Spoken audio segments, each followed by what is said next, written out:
এই দেখো 4টেই হলো, কারণ কুমড়ো পাতা নেই, আমি তো সেই হিসাবে শাকটা কিনিনি।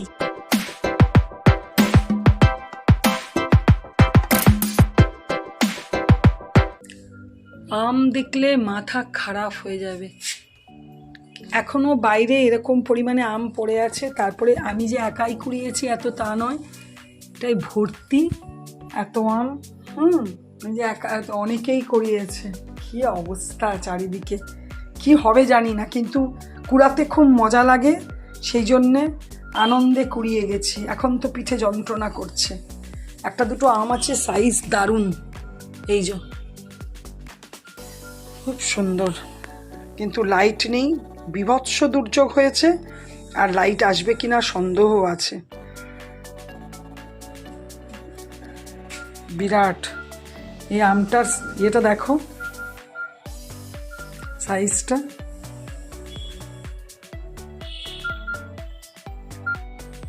কালকের ওই অস্বাভাবিক ঝড়ের পরে আজকে ঠান্ডা শীতলতম দিন, খুবই ভালো। কিন্তু আকাশে বেশ মেঘ আছে, বৃষ্টি নামতে পারে হালকা করে, তবে রোদ দেখা দিয়েছে। ভীষণ ঠান্ডা ওয়েদার, মানে ফ্যান ট্যান বন্ধ। আর এই জায়গাটা তোমার দাদা পুরো পরিষ্কার করেছে, তবে আমার হেল্পিং হ্যান্ডও ছিল, সেও করেছে। পুরো দেখো, আম তো প্রচুর পড়েছে, প্রচুর, তাও অনেক, মানে এদিক ওদিকে দেওয়া হলো, আমার হেল্পিং হ্যান্ডকেও কিছু দিলাম। আর তো এই যে এগুলো কিছুই না, আরও প্রচুর পড়েছে। আমি প্রচুর কুড়াতেও পারিনি, যা অবস্থা না, প্রচুর আমি কুড়াতে পারিনি। ছেলে এখনো ঘুমাচ্ছে, বেশি বাজে না, 8:30 বাজে। তোমার দাদাকে বললাম একটুখানি বাজার যেতে। ঠিক আছে, চলো চা খাবো আমি এবার। লাইন কালকে রাত্রেবেলায় চলে এসেছিল ওই বিভৎস ঝড়ের পরে, 11:30 12টার সময়, কিন্তু সকাল থেকে আজকে যাচ্ছে আসছে। আর এই জিনিসটা হবেই, কারণ চারিদিকে যে পরিমাণে গাছ পড়ে গেছে, চারিদিকে ইলেকট্রিকের কাজও চলবে, ওই জন্য লাইন কাটবেই আজকে সারাদিন জানি। যাই হোক, পাউরুটিগুলোকে খটখটা করে বেশ ভেজে চা দিয়ে খেতে আমার খুব ভালো লাগে, সেই নিয়ে বসেছি। গতকাল রাত্রে খিচুড়ি বানিয়েছিলাম, সেই খিচুড়ি ছিল। তোমার দাদা বললো আলু ভাজা করে দাও, আমি খেয়ে যাব। তোমাদের দাদা সকালবেলায় আলু, পেঁয়াজ, আদা, রসুন, টমেটো এগুলো এনে দিয়ে গেছে। আর একটু এই দেখো, সানডে স্পেশাল, ছেলে চিংড়ি মাছ খেতে খুব ভালোবাসে, ওই জন্য চিংড়ি মাছ অল্প করে, অল্প না অনেকটাই আছে। আমি মানে এরকম ঝড় মনে পড়ছে না, দেখেছি। বাপরে, আমাদের ঘরে নারকেল গাছগুলো মনে হচ্ছে এই ভেঙে পড়বে, মানে এইভাবে দুলছে। বিভৎস ঝড় হয়েছে, মনে হচ্ছে যেন সব ভেঙে টুঙে চুরমার হয়ে যাবে। বাপরে বাপ। যাই হোক, ওয়েদার ভীষণ ভালো, দারুণ, আহা, এরকম যদি থাকতো। তা নয়, দুদিন একদিন পরে আবার রোদ গরম শুরু হবে। Good morning and welcome back to my channel Shubhamita lifestyle. আর আমি শুভমিতা বলছি। আশা করি তোমরা ভালো আছো, আমি তো বিন্দাস আছি, খুব ভালো আছি। আজকে তো ওয়েদারে আরও ভালো আছি। কালকে ঝড় হওয়ার পরে যথারীতি লাইট তো ছিল না, লাইট এলো অনেক রাতে এসছে, তাও এসেছে। আমার বাপের বাড়ি এলাকাতে তো ভালো করে লাইট আসেইনি, এদিকে তাও এসেছে। হ্যাঁ, যাচ্ছে আসছে সকাল থেকে আজকে, কিন্তু তাও এসেছে। রাতে তো গতকাল রাতে তো খিচুড়ি বানিয়ে নিয়েছিলাম, আর কিছু করার ছিল না। সেই সময় রুটি ফুটি করার খুব হ্যাপা, চার্জও সব আস্তে আস্তে শেষ হয়ে যাচ্ছিলো, ইমার্জেন্সির হয়েও গেছিলো শেষ। কারণ বিকেল 4টে 4:30 থেকে এরকম অবস্থা, অন্ধকার খুটখুটে হয়ে গেছে, মানে তখন থেকেই যা কিছু করতে হচ্ছে লাইট জ্বালিয়ে। তারপরে তো যেই ঝড়টা একটু কমলো, বৃষ্টি তখন প্রচণ্ড পড়ছে, তার মধ্যে গামছাটা মাথায় জাস্ট বাঁধাই, ওটা কোনো মানে হয় না। আম কুড়িয়েছি, বাপরে বাপ, সেই সন্ধ্যে 8টা 9টার পর থেকে কি পিঠে কোমরে যন্ত্রণা। এই চুড়ি ভিজে আম কুড়িয়ে তারপরে আবার স্নান করেছি, মানে শনিবার ছিল, এক তো আমার স্বাভাবিক একটু চুলটা শুকাতে সময় লাগে, এক তো শনিবার ছিল, সকাল দুপুরবেলা তো মাথায় পুরো কালকে শ্যাম্পু ট্যাম্পু করে স্নান করেছিলাম, আবার বিকেলবেলাতে আবার করেছি, ব্যাস আর কাকে কি দেখে। তবে রাতে ঘুমটা খুব ভালো হয়েছে, সকাল থেকে উঠেই যথারীতি কাজ শুরু হয়েছে। তোমাদের দাদা অনেকটা কাজ করেছে, অনেক এই সবগুলো এই জায়গাগুলো পরিষ্কার করা যাতা হয়ে গেছিলো, একদম অনেকটা করেছে। আমার হেল্পিং হ্যান্ডও এসেছিলো সঙ্গে, আমি তো আছি, আমার তো চারিদিকের কাজ। হ্যাঁ, তোমাদের দাদা খিচুড়ি দেখালাম, তোমাদের টিফিন খেয়ে গেল, ছেলেকেও টিফিন দিলাম। আমি আজকে খুব তাড়াতাড়ি একবারেই আজকে চান টান করে নিয়েছি, কেন বারবার যত যাব তত জামা কাপড় কাচলে শুকানোর জায়গার খুব অভাব, মানে অভাবও প্লাস আজকে তো শুকাবেই না, তো ওই জন্য একবারেই স্নান পুজো টুজো করে নিয়েছি। এখন বেশি বাজে না, এখন 10:30 বাজে, সব কিছু হয়ে গেছে। ছেলেকে যাচ্ছি টিফিন করে দেবো, তারপরে সানডে স্পেশাল তোমাদের দাদা এনে দিয়ে গেছে সব কিছুই। আজকে আমি আর বেরোইনি আজকে। চলো তাহলে ভিডিওটা দেখতে থাকো, আমি যা করবো তোমাদের সাথে শেয়ার করবো। চলো, তোমাদের দাদা তো খেয়ে গেল। কালকে গতকাল রাতের বেলায় খিচুড়ি করেছিলাম গোবিন্দভোগ চাল মুগের ডাল দিয়ে, সেই খিচুড়ি খেয়ে গেল। আলু ভাজা করলাম আর গুড়াম, আর ছেলের জন্য করে দিলাম এই যে পেঁয়াজ আর ডিম দিয়ে ম্যাগি। আমিও একটুখানি খিচুড়ি খেয়ে নিলাম। তো চলো দিয়ে দিই ওকে টিফিনটা। এই দেখো আজকে সকাল সকাল ঘরের পুজো করে নিয়েছি, একবারে স্নান করে নিয়েছি। যত দু 2-3 বার যাবো তো 2-3 বারের জামা কাপড় কাছাকাছি। আর ওয়েদার তো বুঝতেই পারছো একদম। ঘরে সেদিনকে রান্না কটা দেখলাম কুমড়ো পাতা আছে, তো হঠাৎ ইচ্ছে হলো, চিংড়িগুলো বেশ অনেকগুলোই আছে বড় সাইজের, তো আমি ভাবলাম তরকারিও একটু করে দেবো আলু দিয়ে, আর একটুখানি করি, এই যে সর্ষে আর পোস্ত বাটতে শুরু করে দিয়েছি কাঁচা লঙ্কা দিয়ে। ভাবছি একটুখানি পাতুরি করি, আমি কিন্তু কোনোদিনও করিনি কুমড়ো পাতায় চিংড়ি মাছ, আজকে প্রথম। তো চলো একটু করে দেখি।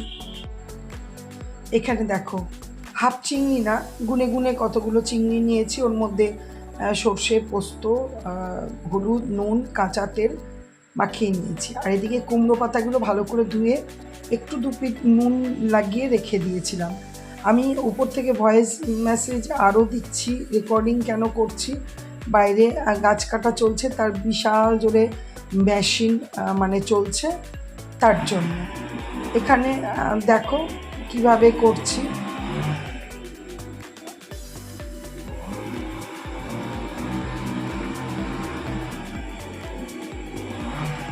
আমি কিন্তু আগে কোনো দিন করিনি, এই প্রথম করছি।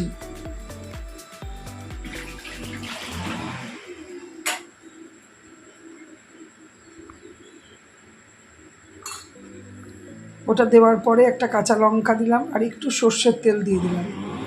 এবার এটাকে একটা সুতো দিয়ে মুড়ে দেবো, নিয়েও স্যালো ফ্রাইয়ের মতো করব।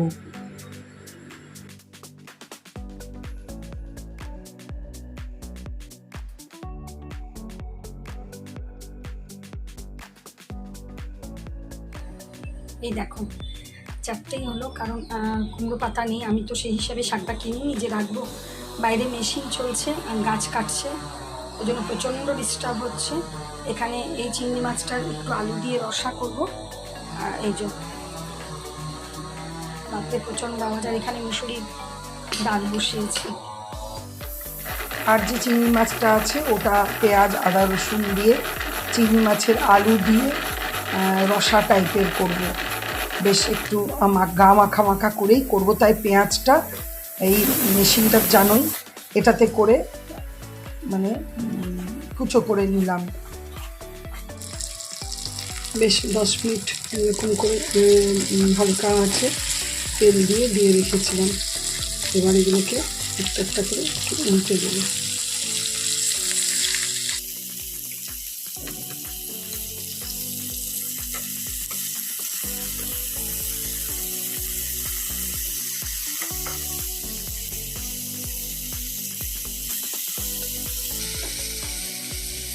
ঝিমি আছে করতে হবে, তাহলে পাতাগুলো পুড়বেও না, এদিকে সেদ্ধও হয়ে যাবে। ব্যাস, আবার একটা দিক দিয়ে এটা আবার 10 মিনিটের মতো রেখে দেবো। এই দেখো হয়ে গেছে, গন্ধটা বেশ ভালোই বেরিয়েছে। আর এদিকে এখানে আমি মুসুরির ডাল করছি। ওই কুমড়ো পাতাগুলো নিয়েছিলাম, সেই ডাঁটাগুলো ছিল, সেই ডাঁটাগুলো দিয়ে দিয়েছি, পেঁয়াজ টমেটো দিয়ে মুসুরির ডাল করছি। আর এই চিংড়িগুলোকে একটু হালকা করে ফ্রাই করে রেখেছি। আলু আর টমেটো, এই যে পেঁয়াজটা গ্রেট করেছি, পেঁয়াজ আদা রসুন দিয়ে চিংড়ি মাছের রসা বানাবো। রান্না কমপ্লিট হয়ে গেল, তারপর আমি চলে এলাম, এইদিকে বাবু গেল চান করতে, তো আমি চলে এলাম। বিছানার চাদরটা সকালবেলায় তুলেছিলাম, তো ভাবলাম কেচে নিই। এই চাদরটার এত ভালো আছে, বালিশের ওয়ারগুলো মানে কি বলবো, ফেটে ফেটে গেছে, নষ্ট হয়ে গেছে। তো আমি দুটো বালিশের ওয়ার কিনেছিলাম, আজকে এই চাদরটার সাথে ওই বালিশের ওয়ার দুটোই পরিয়ে দেবো। এই যে বালিশের ওয়ার দুটো,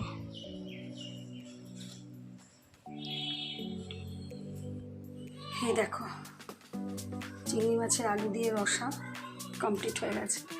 এবার আমি খেতেও পারবো, এটা অনেকক্ষণই হয়েছে, তোমাদেরকে এখন শেয়ার করছি, আমি খেতে পারবো। এই দেখো তোমাদের দাদাও চলে এসেছে, আর এই দেখো আমিও লাঞ্চ সার্ভ করে নিয়েছি, খেতে বসতে যাচ্ছি, আর লোডশেডিং হয়ে গেছে। গুড ইভিনিং, শুভ সন্ধ্যা বন্ধুরা। এই সন্ধে দেওয়া হলো, চলো বাইরেও সন্ধে দেওয়া হয়ে গেছে। বাবু মামার বাড়ি গেল, ও আসতে গেল, আজকে যাবে করেছিল। আমিও সানডে দেখে যাই, ও স্কুটিটা নিয়েই গেল আমার, আমিও যাই, কিন্তু যাই হোক আজকে আর আমি যাইনি। দেখো এই তুলসী গাছটা লাগিয়েছি, জানি না হবে কতটা, আর এখানে এই গাছটা তো খুব সুন্দর হয়েছে। তো আমিও যেতাম, কিন্তু আজকে আমার একটু কারণবশত যাওয়া হলো না। যাই হোক, ঠিক আছে চলো। এই দেখো চা নিয়ে এলাম, একটু খারাপ লাগলো, ছেলেরও চা করি এই সময়, মনটা একটু খারাপ লাগলো। আর এটা ওই কিনে নিয়ে এসেছিলো, চাটা খাবো, একটু ফোন করি, দেখি পৌঁছে, ফোন করেনি। এত বৃষ্টি হলো, এত ওয়েদার ছিল, রাতে শীত করছিল, আজকে আবার সন্ধ্যা থেকে যথারীতি খুব গরম না হলেও বেশ গরম আছে। যাই হোক, রাতে আজকে ভাত খাওয়াই হবে। তো এই যে আলু সেদ্ধ মেখেছি লঙ্কা খড়া দিয়ে, গোটা জিরে ফোড়ন দিয়ে, আর এখানে একটু পেঁয়াজি করব বলে মেখে রেখেছি। ডাল আছে ফ্রিজে, তোমার দাদা কিভাবে খাবে জানি না, আমি তো ডাল ফাল কিছু নেব না, তো পেঁয়াজিটা জাস্ট এবার ভেজে নেব। চলো, সমস্ত কিছু হয়ে গেল, কাজকর্ম, রান্নাঘরের এদিকের কাজ ওদিকের কাজ সব হয়ে গেল। টিভিতে দুই একটা জিনিস দেখি, একটু দেখলাম, একটু নিউজ দেখলাম, কিন্তু এবার খুব ঘুম আসছে, তো ভাবলাম ভিডিওটা শেষ করে নিই তোমাদের সাথে কথা বলে। দিনে তো পাতুরিটা জাস্ট প্রথম করেছি, কিন্তু দারুণ হয়েছিল। আর রাতে ওই পেঁয়াজি দিয়ে আলু সেদ্ধ দিয়ে, আর তোমার দাদা তো আবার ছাতু নিল, ভাতটাও দারুণ খেলাম, আমি ছাতু নিয়ে নিই। তো যাই হোক, একটা দিন আবার পেরিয়ে গেল। আগামীকাল একবার যাব, ওখানে যাব, মায়ের ওখানেই যাব, দাদাদের ওখানে। ঠিক আছে, চলো আজকে ভিডিওটা এখানেই শেষ করি। আর যদি কিছু ভালো লেগে থাকে তো প্লিজ লাইক কমেন্ট করো, আর অবশ্যই আমার চ্যানেলটাকে সাবস্ক্রাইব করো। তোমরা ভালো থেকো, সুস্থ থেকো, সাবধানে থেকো। Good night, tata.